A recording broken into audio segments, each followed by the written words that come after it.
Друго нещо, което не се знае също в нашата история. Русия почва Кримската война, за да освободи България. Даже има идея за първи български княз. Това е трябвало да бъде стария княз Стефан Богориди, който е Стойко Владиславов. Всъщност, внука на поп Стойко Владиславов, внука на Софроний Врачански е това. Да. Той е трябвало да стане първия български княз. Но България, за съжаление, не е освободена тогава, защото Русия губи войната. Защо? Защото за нея се включиха англичани, французи и италианци. Това, ако...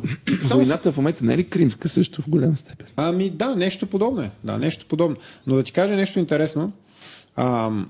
Когато в Варна, понеже по време на Кримската война, Варна се превръща в основният, така да се каже, логистичен център на англо-френската флота. Не, тогава не. Варна е превзета 1829 година по време на предната руско-турска война. Тогава руснаците не успяват да стигнат, защото просто руският флот не е толкова силен.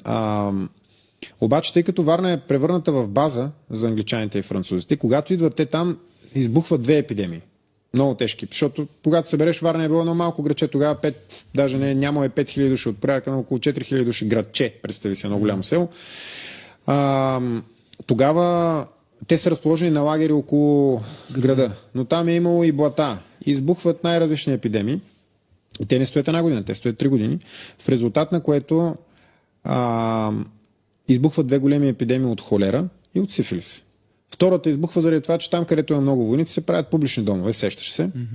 Така, тези, които умират там от тези болести и една малка част, които са докарани от Крим, нали, тежко болни, които също умират от раници, са погребани в 3 масови гроба. Единият и трите масови гроба са в момента отбелязани с паметници за наш срам.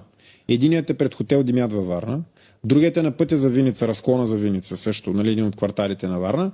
Третият е пред входа на музея на мозайките в Девня. Северно от Варна, там където свършва магистрата. Да, северно от Варна, да. Така. Тези трите паметника никой до сега не си е позволил да ги пипне с пръст. Като единият от тях, този, който е на загиналите французи, той е още даже по времето дали не е на социализма направен или не точно направен, но обновен и така нататък, защото те се ползват с статута на войнишки паметници, тя ги пази международното право. Но другите паметници са нови. Никой не си е позволил да ги пипне с пръст. Същевременно, а това са поробители, това са хора, които се борили за поробването на България. Те са се борили за запазването на турското робство в България. Същевременно паметника на граф Игнатия във Варна, който е първият паметник на графа в цял свят, направен през 1906 година, 2 пъти беше поругаван от Пепе Дебейци. Пепе Дебейски еничер, единия път беше заливан с вода, втория път беше изкъртен, а не с вода, а с боя, извинявай, а втория път